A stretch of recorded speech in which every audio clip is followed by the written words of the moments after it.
I'm so sorry. I am so sorry. I didn't know you were. Just YouTube. Oh, okay. I'm so sorry. I'm like, oh my gosh. Hey, what's up, YouTube? It's your boy Elijah. Once again, yeah, I will come back to another video for the day. So, 6:52 in the morning. I got to work almost like about an hour ago, and so it is Sunday morning though, if you don't know. And as you can see, I just have some coffee, this green tea, and 2% of milk that I just added to it with like 2 brown sugars. So that's what I'll be starting my day with, this coffee from Panera. Then I head back to the main route to continue our duty for the day. So I'll say yesterday was so fucking busy, and I'm just hoping to say like tomorrow, I'm just hoping that today will be a little bit chill, because I wanted to even film this video yesterday, but I had no chance, no time. Like, our rooms were all occupied with cases. All the rooms were busy, so I didn't even get time to take my break, time to even like take my lunch, because most of these videos I'm able to take them whenever I'm on my break or like on my lunch time. So either my 15 minutes break or my 30 minutes break. So yeah, hopefully we can just get this thing done real quick. Yeah, this video is just an update on my research. If you don't know, I already have a video on this channel where I was talking about my research, how it's so far. And if you've not watched it yet, I'll just tell you, or I'll just like say to better understand this video, just click on the link either on my right or left side, and just go watch that video, then come back and continue with this video. So this is just an update on my progress so far on my research that I'm doing this summer. And definitely coming this 20th of June, we'll be presenting our research in a research like poster symposium. So I'm also making preparation for that, how I'll be able to like present it in front of audience, professors, academics, and probably maybe people in like the industry. Since my research is fully observational, I wasn't able to do any kind of quantitative analysis on my data. It was more like one qualitative, and there wasn't that much of any measurement taking and all those stuff. Yeah, so this is just an update. So right now I've had almost like 100 data of like video recordings that I took on campus. And my videos, I selected three sites on campus where the interaction between the robot and the human is much intense. So if you don't know, even before I even continue, the title of my research was Observing Autonomous Delivery Robot Interaction with Pedestrians. So how this delivery robots interact with the pedestrians, like with the students, the staffs, the teachers, the workers and stuff. So I made observational observational analysis. So I tried to make like observations of how this robot interacts with humans on campus. And my variables were three. I had 3 variables that I was looking into, which I was trying to look into the safety. The second one was based on the efficiency. The third factor that we were looking at was in case of their social compliance. So talking about the safety, I measured the safety, or I categorized the safety into two portions, which was during the navigations of this robot, or during the interaction with the pedestrians.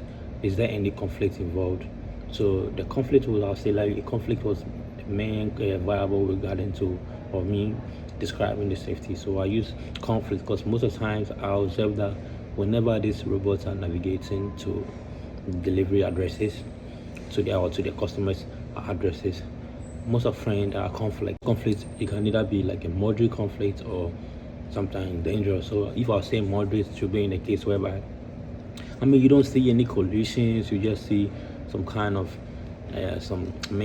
misunderstanding between like the robots and the humans. So most of the times it's the humans that are supposed to make the quicker decision before we can move, because if you don't make the decision, the robot will just be standing at one place looking at you like this. So most of the times, based on what I have or the videos I have so far, you see that it's the human that's supposed to make the quicker decision. I mean, it's fine. I mean, we are humans, we are highly advanced, and I mean, developed in making quicker decisions compared to this robot, which is as of now, though. So that's how I measured my safety. The safety was measured based on the conflict, and the conflict was, I mean, divided into both either a moderate conflict or the dangerous conflict, or in a case, I was just looking to see if there is any possibility of collisions occurring during this navigation. Then also we move to the efficiency. So the efficiency, I was trying to look at how we the public, I was trying to look at the public view or perception on how efficient these robots are.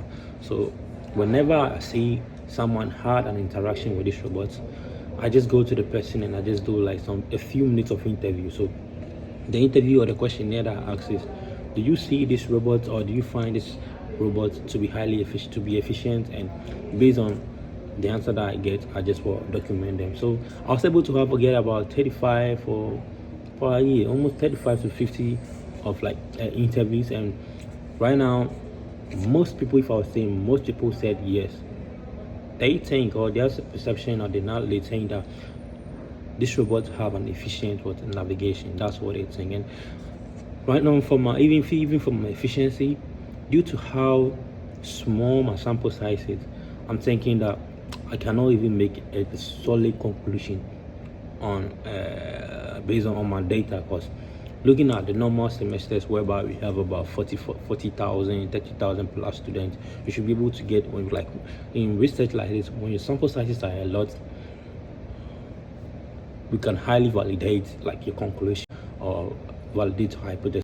Now, to be able to make it highly valid, your sample size should be very large, because if in a normal semester we have about 44,000 or 40,000 students, and I'm doing this research in the summer, and I have about 40 or 50 interviews, I cannot say or stay on ground and say that having 40 out of 50 people saying yes, they believe that robots are highly efficient, you cannot stay strongly with that conclusion compared to we having a large sample size.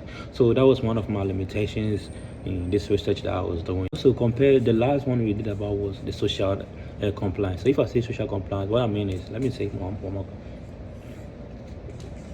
What I was trying to say is, you know that we humans, let's say you are going towards this particular direction, and your fellow person is also coming. Now, when one of you or both of you see that, oh, there's going to be a probability of any conflict because both of you are going through the same path, one is supposed to move to the other side, the other is supposed to move to the other path.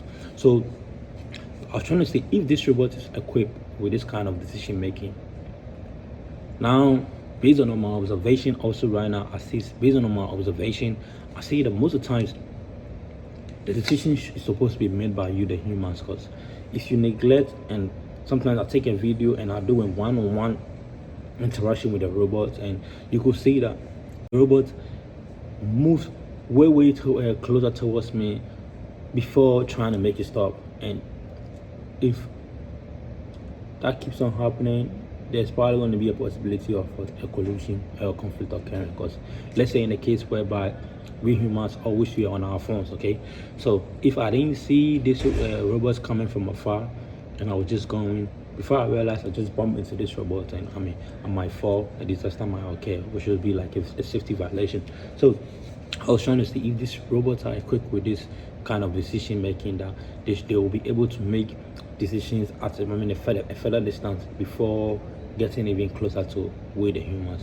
I mean, sometimes if you the humans, you are aware that you have a robot coming, or there's a robot in front of you, you can be able to make a quicker decision and take a different route. But in case where you don't know, you're on your phone, you're doing something, your attention is not like towards this robot. What if it's not a head-on collision, but kind of like it's a cross collision? So you don't know the robot is coming, and you try to make like a quick turn before you realize this robot will just hit you. So I was just trying to see if this robot is also equipped with this kind of decision making to prevent any further collision or safety violation.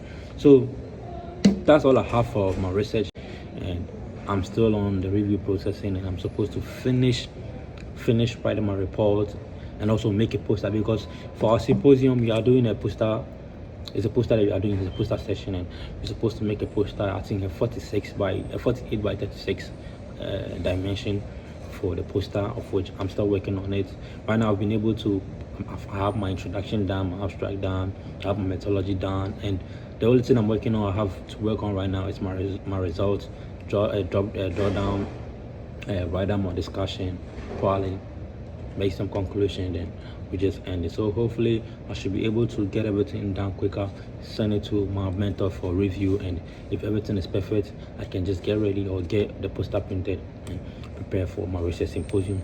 So yeah, this is all about this video for today. As I was saying, it was just an update on my research so far. As I'm saying, if you've not watched the previous video about my research, tap on the link that's my right or left side and go check it out. You should be able to understand whatever I'm saying here. So all this I'm doing is just for my preparation towards medical school to get out this work here out same year. So this is all part of my clinical experience. My research is also part of my research experience. So I need my research hours to be like considered a highly competitive applicant during my application next year. So I'm just praying that by the close next year, by the time I'm ready to put in my application, I have a good MCAT. As I was saying, I'm taking my MCAT next year. Probably make sure that my grades and everything is also on point. And even this summer, as I'm saying, I have 2 courses currently going on. I'm taking English 101 and Sociology 101, of which everything is also looking better. This is where this video is going to end for today. And as I always say, if you're new here, make sure you subscribe, like this video, and drop a comment in the comment section. Thank you for watching.